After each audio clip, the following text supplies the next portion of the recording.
ये मूवी तुम्हें सिखाएगी कि अगर तुम्हारा बॉयफ्रेंड तुम्हारा सर फोड़ दे तो this is how you should react. ये तुमने क्या कह दिया? और कैसे एक लड़का तुम्हें बात बात पर इंसल्ट करे फिर भी तुम उसके पास वापस जाओगी क्योंकि तुम उससे सच्चा प्यार करती हो। मतलब सेल्फ रिस्पेक्ट नाम की कोई चीज होती भी है या नहीं। देवदास बेसिकली एक टॉक्सिक मैन वाला जो बताता है कि अगर लड़का तुमसे सच्चे प्यार करता है तो वो तुम्हारी बेइज्जती जरूर करेगा, तुम्हें इग्नोर करेगा और फिर गिल्ट में ना दारू पी के खुद ही मर जाएगा ताकि सारा ब्लेम भी तुम्हारे सर ही आ जाए। मूवी की शुरुआत कुछ ऐसे होती है। ये आंटी भागती हुई आती है और बोलती है जी देवदास वापस आ रहा है लंदन से। एक सेकंड, इनके घर में तो सेफ्टी नाम की चीज है ही नहीं। इतना बड़ा घर बना लिया लेकिन रेलिंग लगवाना भूल गए हैं शायद। जिसके बाद ये लोग एक दूसरे को बधाइयां देने लगते हैं कि देवदास वापस आ रहा है। और ये जो आंटी है ना, ये देवदास की मम्मी है। और ये पहले वाली आंटी एक एक करके सबको न्यूज देती है और इन लोगों का सेलिब्रेशन खत्म होने का नाम ही नहीं ले रहा है। ये लोग इतने खुश है कि ये कुछ इस तरीके से सेलिब्रेट कर रहे हैं।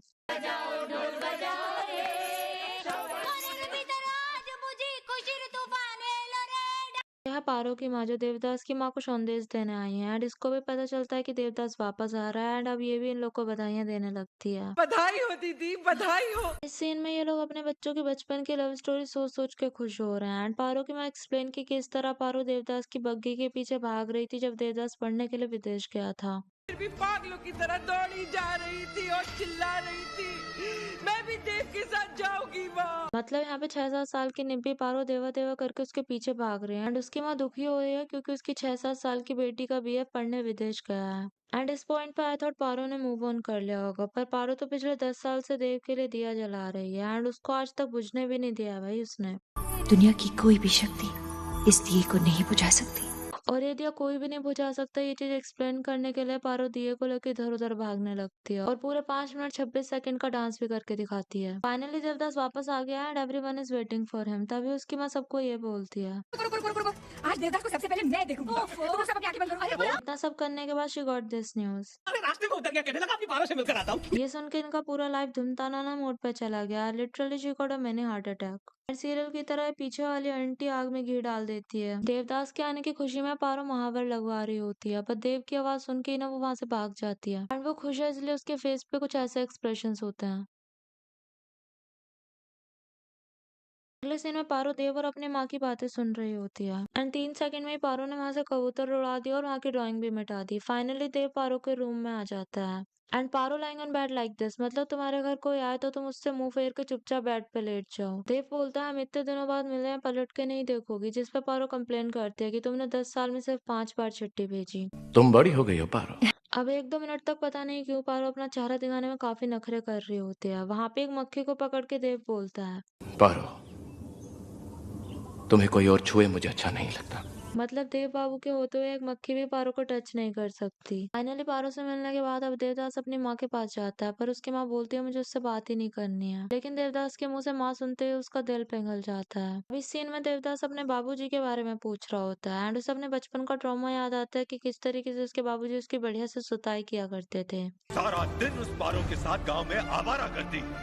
ओह अच्छा, देव के डैड को पारो बचपन से ही नहीं पसंद। पारो देवदास के लिए सौंदेश लाती है जिसपे ये वाले आंटी फिर से देवदास की माँ को भड़काने लगते हैं। मतलब यार एक ऐसा करेक्टर जरूर होता है जो किसी की लव स्टोरी को ना शांति से देख नहीं सकता। इस सीन में पारो देव से बोलती है कि तुम बिल्कुल भी नहीं बदले, जिस पे देव बोलता है तुम भी तो वैसी की वैसी हो एंड पारो उससे पूछती है कैसी, तो देव का कुछ ये रिप्लाई होता है। कैसी?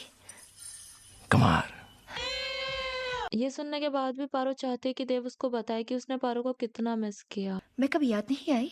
बात तो वो याद रहती है ना पारो, जिस बात में कोई बात हो, लेकिन तुम में तो कोई बात है ही नहीं ना। ये सब सुनने के बाद पारो उसको बताएगी कि कितनी बार उसने देव की भेजी वो 5 चिट्ठियां पढ़ी एंड कैसे उसने 10 साल तक देव के नाम का दिया भी नहीं बुझने दिया। इस सीन में देव को याद आता है अरे नहीं नहीं ऐसे बात नहीं करनी होती है लड़कियों से, वो तो हाथ से निकल जाएगी। जिस पे देव रिप्लाई करता है तो मुझे बस तभी आते थे जब मैं सांस लेता था एंड फाइनली पारो ने भी खुश हो जाते कि अरे हाँ मेरे देव को मैं याद थी। दूसरी तरफ ये आंटी देव के डैड को भड़का रही होती। वो बोलती है कि देव और पारो के बचपन का प्यार जाग उठा और उसकी माँ दिन में ही शादी के सपने देख रही है। जिस पे देव के डैड बोलते हैं कि दिन के सपने सच नहीं होते एंड उस नीच कुल से शादी करवा के अपनी नाक नहीं कटवानी and all that shit. And दूसरी साइड सुमित्रा सही में ही पारो और देव के रिश्ते की तैयारी कर रही होती है। अब इस सीन में देवदास पारो के लिए चूड़ियां लेके गया है, जिसके बाद चूड़ियां पहनते पहनते वो लोग फिर से एक डांस करके दिखा देते हैं। अब ये सब देख के देव की माँ पारो के यहाँ न्योता भेजती है और सुमित्रा अलग ही लेवल पे खुश हो रही होती है कि हाँ फाइनली चलो पारो और देव का रिश्ता हो जाएगा। और मस्त सज सवर के देव के घर भी चली जाती है। फिर देव की माँ पारो की माँ को क्या ही जलील करती है कि तुम लोग नीच कुल के औकात का ध्यान रखा करो एंड ऑल दैट। जिसके बाद पारो की माँ डायलॉग मार के बोलती है कि आज तक तुम मेरे लिए दीदी थी, पर आज के बाद सिर्फ और सिर्फ कौशल्य। और क्या ही श्राप दे के जाती है भाई।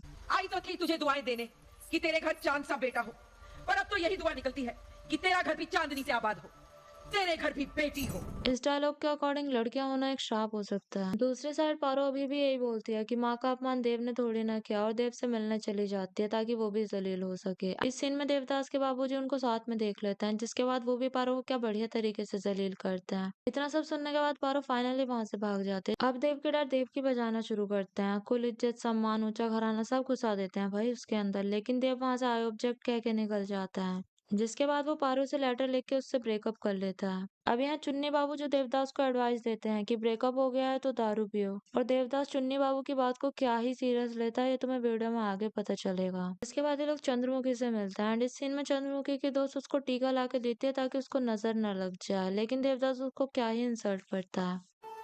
हाँ, जब बाजार में बैठने वाली औरत नजर न लगे इसलिए काजल का टीका लगाती है, जबकि वो चाहती है कि सबकी नजर उस पर टिकी रहे। और इतने इंसल्ट सुनने के बाद चंद्रमुखी देवदास को बढ़िया सा डांस करके दिखाती है। अब देवदास महफिल छोड़ के जा ही रहा होता है कि चंद्रमुखी उसको फिर से रोक लेती है, जिसके बाद देवदास उसको बोलता है कि औरत माँ होती है, बहन होती है, पत्नी होती है, दोस्त होती है, और जब वो कुछ नहीं होती तो वो तवायफ होती है।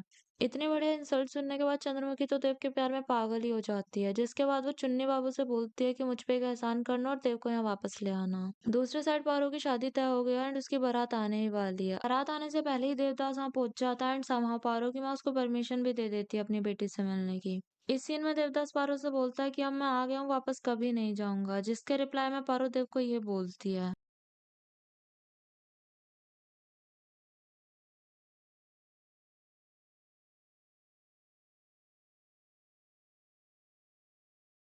अब ये दोनों बहस कर ही रहे होते हैं कि पारो की बारात आ जाती है एंड जाते जाते पारो डायलॉग मारना नहीं बोलती, वो बोलती है कि मेरी भी शादी बड़े कुल में हो रही है एंड फलाना ढिमकाना। देव उससे बोलता है कि इतना गुरूर तो चांद को भी नहीं होता, जिसका रिप्लाई पारो अपने फेमस डायलॉग से करती है कि चांद गुरूर कैसे करेगा, उस पर तो दाग होता है। And this is how he reacted.